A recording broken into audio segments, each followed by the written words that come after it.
Welcome to round 3 of the Parenting Roundabout podcast for the week of March 16th.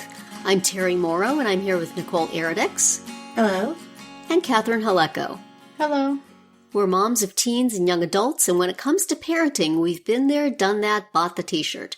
But we're still waiting for that day when we'll reach the finish line and have no further need to lay down in a dark room with a wet rag over our eyes, worrying about something or other. Wednesday is Complaint Day here on Parenting Roundabout, and today we're talking about the advice people love to give to young people, and really anyone who's facing a career transition. Follow your passion. Are we thinking that we should not follow our passion? We should follow our, well, first of all, we should follow the money. That's right. I have many problems with this advice because, first of all, I don't think everybody has a clear idea of what their passion is. And it puts a lot of pressure on a kid or even an adult to somehow figure that out.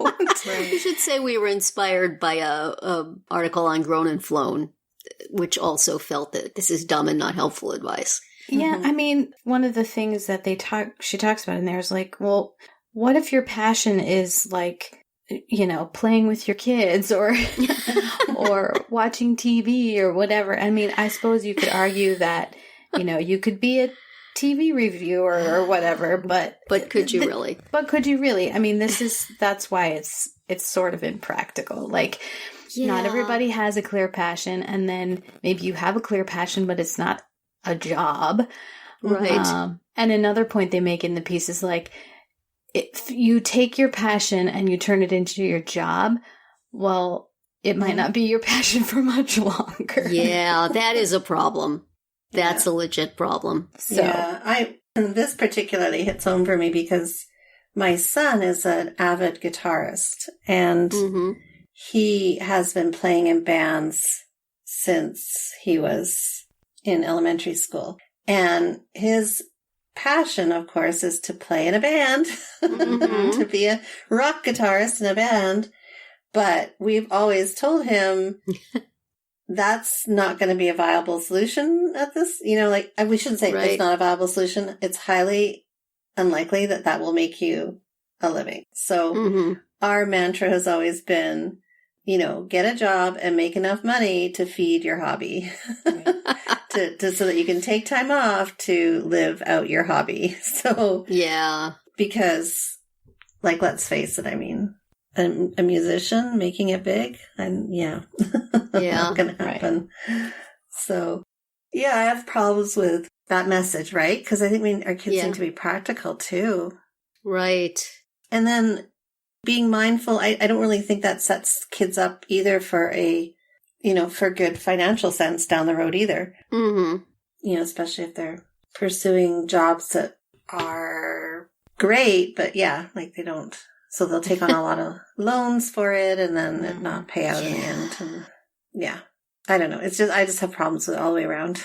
Yeah. I mean, there are some people who are fortunate to be able to do that, but it's a fairly small percentage. Right. I mean, think about it. And I mean, it's nice when your occupation is something that's compelling to you, but it's not necessary. Right. You certainly don't want to, do the thing you hate, but there are a lot of jobs that are perfectly fine. And then you, like you said, Nicole, you pursue your passion as your hobby. You don't necessarily, I mean, there's a feeling now that, everybody, you have to be, passionate about what you do. And, I don't know that that's necessarily true or realistic. I'm one who has been fortunate to, always be able to work in a thing that I don't know if I would say I was passionate about it, but it was my particular talent. And, but there were times where there was a few times in my 20s where I worked as a secretary just because I wanted to get away from writing being something that was my job. I wanted to try to get it back as my passion. Right. But because once you sort of commodify it, then it's, you're not doing it on your terms necessarily all the time. So, I don't feel like either of my kids particularly had a passion. My daughter was really, really wanting to work with kids, and then she did it, and she didn't like it. So she's now doing something completely different. And I don't think my My son has a passion for keys, and I always thought he would want to be a locksmith, but he doesn't. It's like, no, that's, that's right. It's compartmentalized for him. Right. That's just fun. It's not. Yeah. Yeah. Mm-hmm. So it's like, if I had pushed it, I don't think it would have been a good thing. Right. Mm-hmm. So I tried a time or two. Don't you want to start a business with your keys? No. I just think it's, it's just a lot of pressure to identify really what that thing is that you're supposedly passionate about. Yeah. And then figure out, okay, now how do you make money from it? Like, if you're passionate about, like, fixing cars, or if you're passionate about, I don't know, like, plumbing, physical therapy. I don't know. There's things that definitely it could work, but it's just not always the case. And I don't think it's fair to try to force it on people. Yeah. It's also not necessarily the case that you're going to find, your one great thing that you're going to do with your life, and you're going to do that your entire career. Yeah. Try something. If you like it, that's great. If you don't, you try something else. It's not necessary to say that this is going to be, this is my thing, and this is what I have to do. And if I don't succeed in it, then I'm done. What else could I possibly do? Mm-hmm. So it really is a lot of pressure. I don't know. Don't do that. Yeah, don't do that. Stop that. I mean, I wonder how many parents feel that they've followed their passion. Yeah. Are we supposed to be giving this advice from our own experience, or because we didn't do that and we wished we had, and so therefore, child, please follow the wildly impractical path I did not? Well, it's presented as practical. That's the stupid thing. Like, oh no, yeah, it's not that. Yeah, unless your passion is something practical, which I think is looked down on. It's not supposed to be. It's supposed to be something exciting. I actually was, when I was in university, I think I've told this story before, is that I was going down one path and my dad stopped me and said, that is probably not the best path to take. So, so we had to do some course correction, and thanks, Dad. Yeah, but it turned out for the best, obviously, because he was in tune enough to know what it was that I would be good at and should be doing. Right. Mm-hmm. Well, that was fortunate. Mm-hmm. Right. He was able to kind of offer an alternative, not just say like, no, don't do that, but I don't know what you should do instead. Yeah, and not just offer one, but strongly encourage.